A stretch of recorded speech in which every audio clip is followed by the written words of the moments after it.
ও test চলছিল, হঠাৎ করে দেখলাম প্রেস বক্স থেকে সবাই দৌড় দিচ্ছে। আর আমি একটা শেক অনুভব করছি, মানে একটা কাঁপুনি, মানে জোরে, এমনটা নয় যে খুবই হালকা। আর মনে হচ্ছিল যে আসলে কী হচ্ছে, মানে এই বিল্ডিংয়ের সমস্যা কিনা, মানে সবাই দৌড় দিচ্ছে কেন। আমি তখন প্রেস বক্সের মাঝখানে বসে আছি, একেবারে মাঝখানে যে টেবিলটা থাকে বা চেয়ারটা থাকে ওখানে বসে আছি। হঠাৎ করেই সবাই দৌড়, সবাই দৌড়। আমি তখন কী করবো, কেউ নিচে আসছে, কেউ লিফটে, কেউ সিঁড়িতে নামছেন। আমি দেখে ভাবলাম যে না, ছাদে যাই, ছাদে গিয়ে আসলে দৃশ্যটা দেখি বা কী হচ্ছে বুঝি। পরে তো অবশ্যই বুঝতে পারলাম এর মধ্যে যে এটা ভূমিকম্প। এখনও হার্টবিট করছে, এখনও ভয় লাগছে। মানে এত জোরে একটা কম্পন আমি কখনোই আমার লাইফে দেখিনি বা ফিল করিনি। আমার তো অনেক সময় এমন হয় যে বাসায় বলে তোমার কি হয়েছে, মানে এত জোরে একটা শেক হলো, ভূমিকম্প হলে টের পাও না কেন। আমি সহজে টের পাই না, কিন্তু একই শব্দ হচ্ছিল। মানে প্রেস বক্সের যেই ভবনটা আছে, বিল্ডিংটা আছে, সেটা একদম শেক করছে, শব্দ হচ্ছে। মানে যেই চেয়ারগুলো আছে বা যেই বিল্ডিংয়ের আশেপাশে সরঞ্জামগুলো আছে ধাক্কা খাচ্ছে বা শব্দ হচ্ছে। ভয় তো পেয়েছি, মানে যখন উপরে যাচ্ছিলাম তখনও তো কাঁপছিল, মানে একেবারেই ভয়ঙ্কর ছিল, ভয়ঙ্কর।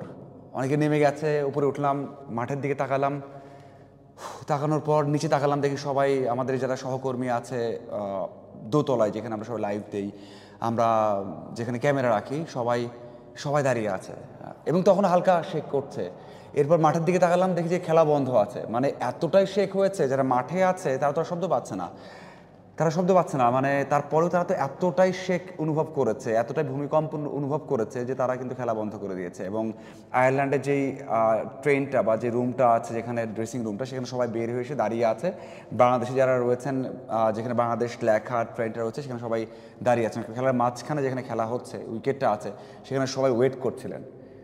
আর পাশ দিয়ে সমর্থক আছেন, দর্শকরা আছেন গ্যালারিতে, তারা সবাই মানে আল্লাহর নাম নিয়ে জোরে ধ্বনি করছিলেন, আল্লাহ আল্লাহ করছিলেন এবং যে যার মতো করে চুপ ছিলেন, দৌড়াচ্ছিলেন। মানে অন্য রকমের দৃশ্য, ওই যে কয়েক সেকেন্ডের দৃশ্য, কিন্তু তার রেস্টটা অনেকক্ষণ থেকে গেছে যে আবারও শেখ হয় কিনা, আবারও আসে কিনা।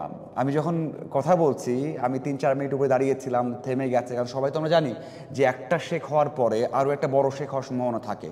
এবং যেই ইনফোটা আমরা পেয়েছি সেটা হচ্ছে, যেখানে আমরা আছি মিরপুর স্টেডিয়ামে, এখান থেকে 17 কিলোমিটার দূরের এটার উৎপত্তি স্থল।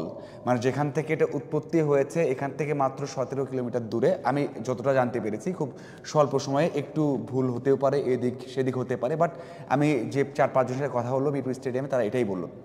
প্লেয়াররা দাঁড়িয়ে গেছে, ড্রেসিং রুমে সবাই দাঁড়িয়ে গেছে, দর্শকরা সবাই মাঠে কে যার মতো করে ছুটোছুটি করছে, গ্যালারি থেকে অনেক বেশি শাউট হচ্ছে।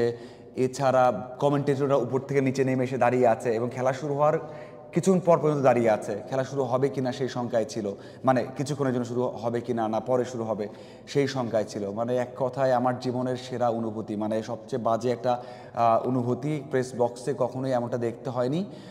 মনে হলো শেয়ার করি, ভয়ঙ্কর একটা বিষয়। আমার মনে হয় যে যেখানে আছেন ভালো আছেন। কিছু দৃশ্য দেখলাম 5-7 মিনিটের মধ্যে, বিভিন্ন জায়গায় ছবি দেখলাম, আমাদের বিভিন্ন যে কানেকশন আছে সাংবাদিকদের, সেখানে কিছু ছবি দেখলাম। দেয়াল ফেটে গেছে, রাস্তায় পাশে ফেটে গেছে, অনেক কিছুই হয়েছে। আই হোপ অনেকে ভালো আছেন, আই হোপ যারা ভালো নেই, যারা ট্রমায় আছেন, তারা ভালো হয়ে যাবেন। যেমন আমি কথা বলছি, আমারও খারাপ লাগছে, আমার এখনও হার্টবিট করছে।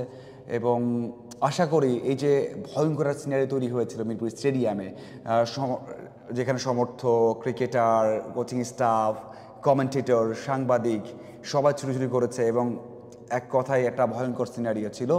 এটাই শেয়ার করলাম, আশা করি সবাই ভালো আছেন। অবশ্যই জানাবেন কে কোথায় আছেন, কেমন আছেন। আর এই যে ভূমিকম্প, যতটুকু সেফটি মেনটেন করা যায়, চলা যায়, আমরা মেনটেন করি, সতর্ক থাকি এবং সৃষ্টিকর্তার কাছে প্রার্থনা করি। ধন্যবাদ সবাইকে।